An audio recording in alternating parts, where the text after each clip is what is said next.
Y en nuestra sección de ¿qué pasó ahora?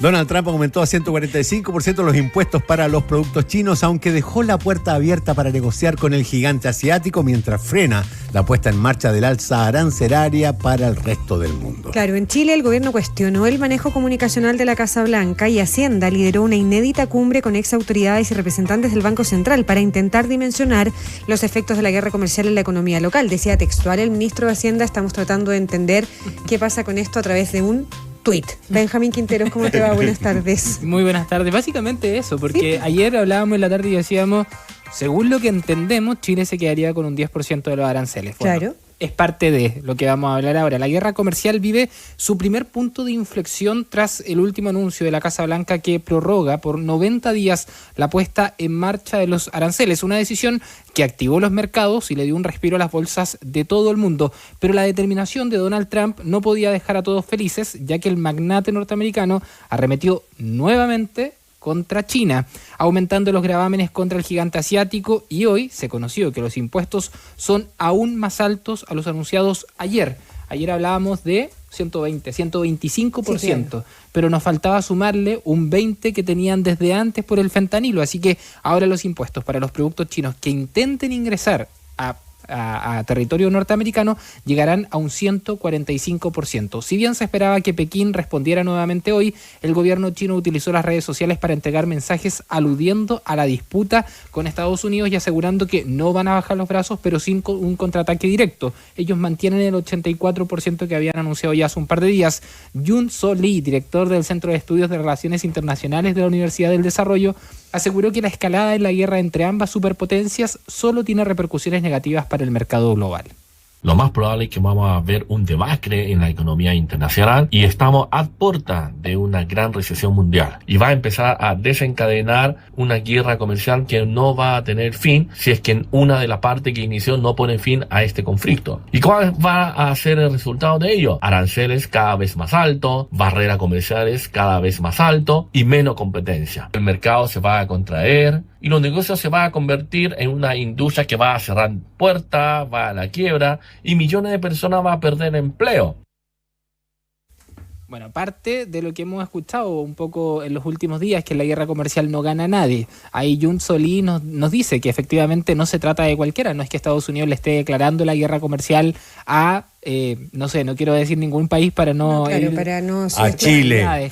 Pero a Lesoto, pongamos, porque está claro, porque está entre los aranceles más altos. Digamos. Pero lo está haciendo contra China. Claro. Y la arremetida a China es lo que estamos esperando en las próximas horas. Se esperaba que hoy día en la mañana ya desde Pekín dieran a conocer algún contraataque, pero lo que han hecho a través de redes sociales es decir que no van a bajar los brazos y que básicamente se están preparando para anunciar algo en las próximas horas. Una disputa que no deja ajeno al resto del mundo. Por ejemplo, tras la pausa en la puesta en marcha de los aranceles, países de la Unión Europea como por ejemplo España catalogaron este momento como una oportunidad de negociar y sacar provecho. Uh-huh. Por otro lado, desde México llaman a la unidad de Latinoamérica ante cualquier medida que sea unilateral.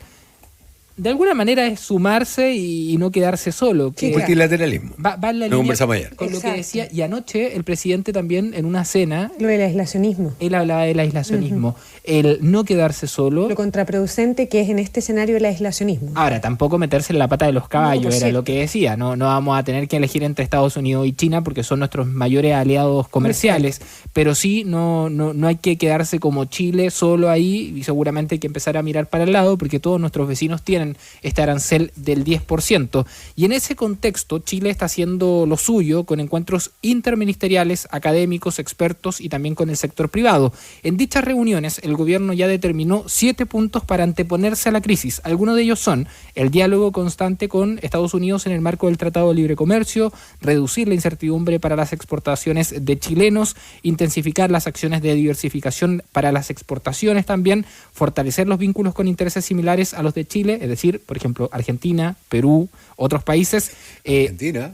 Bueno, de alguna manera es ponerse al lado de tus vecinos y decir, si a ti te subieron un 10, a mí me subieron un 10, Es difícil que el presidente Boric vaya a hablar con Javier Milei, pero sí puede haber algún tipo de relación porque estamos básicamente en el mismo continente y la afectación se puede dar de la misma manera. También se habla de desarrollar líneas estratégicas junto al sector privado, identificar y aprovechar oportunidades que se abran como producto de decisiones que tomen los países. Ahora, esto se ve como un listado que todavía no tiene nada muy claro. Y son varias las reuniones que se están llevando a cabo, no solamente la que se llevó a cabo ayer, sino que la que se llevó a cabo hoy día también, y las de la semana pasada y antepasada. Sin embargo, en La Moneda no están conformes con la comunicación de la Casa Blanca.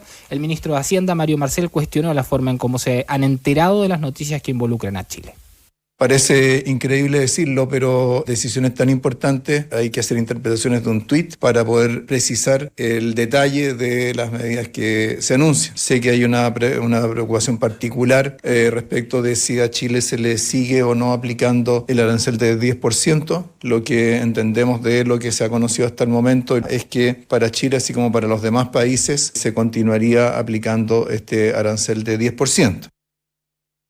Bueno, dentro de las actividades del equipo económico de La Moneda también hubo un encuentro entre el ministro de Hacienda, Mario Marcel, con sus predecesores en la cartera. Ahí podíamos ver ya, era como una imagen bastante potente el ver a los ex ministros de Hacienda, a los ex presidentes del Banco Central y dentro de tanto hombre... Una pura mujer, Rosana Costa. La primera presidenta del Banco Central en la historia de Chile. Digamos. Y que es súper importante ese tipo de imágenes que se ven. Porque solo nos muestra que nunca en la historia de Chile había una ministra de Hacienda. Sí. Dicho sea de paso. De partida. Sí, que lo hablábamos, que Rosana Costa pudo haber sido fácilmente una ministra de Hacienda en gobierno. Claro, es una persona con un componente mucho más técnico que político, si se quiere, pero... Bueno, lo cual habla muy bien de ella. Pero estoy pensando en el cargo de ministro de Hacienda, que tienes que tener un componente político necesariamente. Sigue viendo las páginas sociales de las grandes empresas y no, pues que eso es exactamente lo mismo. Hombres blancos, gordos, calvos la mayoría, hablando de sus propios intereses, ni una mujer la foto de hoy era de esas fotos que veíamos de los gabinetes de la Concertación. Sí.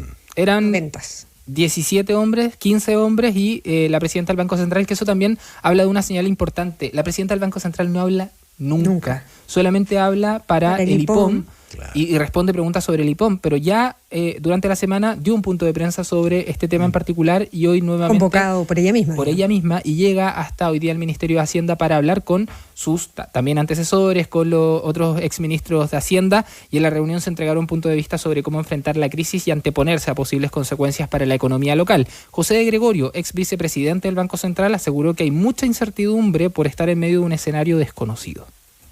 Creo que hay un bastante acuerdo, y al menos es lo que yo pienso. Lo que estamos enfrentando en el mundo hoy día es una cosa inédita, llena de incertidumbre, y desde el punto de vista importante para la economía nuestra, este es un shock deflacionario. Lo que tenemos hoy día nosotros es caída del precio de los commodities, la depreciación del dólar en el mundo también está poniendo presión a los precios hacia la baja, la incertidumbre frena la inversión, el comercio se traba, por lo tanto en ese escenario en el que hay que pensar las políticas macro.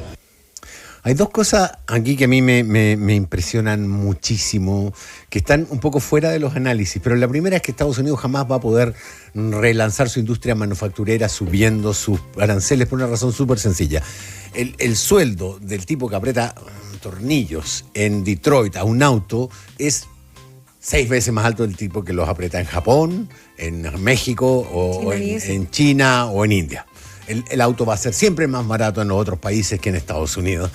Y eso implica que si sube el arancel, solo va a subir la inflación de su país al final del día. Y segundo, yo entiendo el fanatismo de algunos que tienen esta admiración absolutamente incomprensible por alguien que tira grandes frases y genera esta ola de entusiasmo entre sus votantes con estas señales tan equívocas. Tirar aranceles, suspenderlos por 90 días, subirlos, hablar de... Pero hay una cosa donde estamos todos más o menos de acuerdo. Tú no diriges las relaciones económico-diplomáticas del país más poderoso del mundo, del país más poderoso en la historia de la humanidad, como si fuera un triciclo. No puedes hacer eso porque socavan la confianza en las instituciones de ese país. Ayer hablábamos de que la OTAN no va a volver a confiar nunca más en Estados Unidos, y el resto de los países, por muy genuflexos que se estén portando algunos, nos estemos portando algunos con Estados Unidos, genera alguna suerte de resentimiento, una palabra que tiene muy mala prensa, pero tiene harto sentido, de que va, para mi gusto, a gravitar en las relaciones económicas y diplomáticas del resto del mundo con Estados Unidos, no por solamente el periodo de Trump. Bueno, es parte entonces de lo que se ve en el minuto a minuto. Hoy día Donald Trump también da señales un poco confusas al empezar a firmar otro tipo de decretos, dejando de lado la guerra comercial, por ejemplo el tema de la presión del agua, para conservar su hermoso cabello. Parte de este show que hemos estado hablando durante todos los días, porque mientras el mundo está muy pendiente de qué es lo que va a decir la Casa Blanca, Donald Trump se da los gustitos de hablar de otras cosas, dejando a todos un poco expectantes de lo que va a pasar. De hablar y hacer otras cosas, claro, y uno cuenta esas historias como para graficar, ¿no? Porque no son inventos, para graficar. Donald Trump ayer firmó un decreto para terminar con la restricción de la presión del agua, porque él quiere que salga más agua por la ducha para lavar su hermoso cabello, y eso es un decreto presidencial desde ayer nuevamente en Estados Unidos. Vamos a ver cuántas cañerías se van a romper por mayor presión, que eso es algo que siempre pasa. Gracias. Mantenemos atentos a lo que haga China en las próximas horas. Gracias. Buenas tardes. Buenas tardes.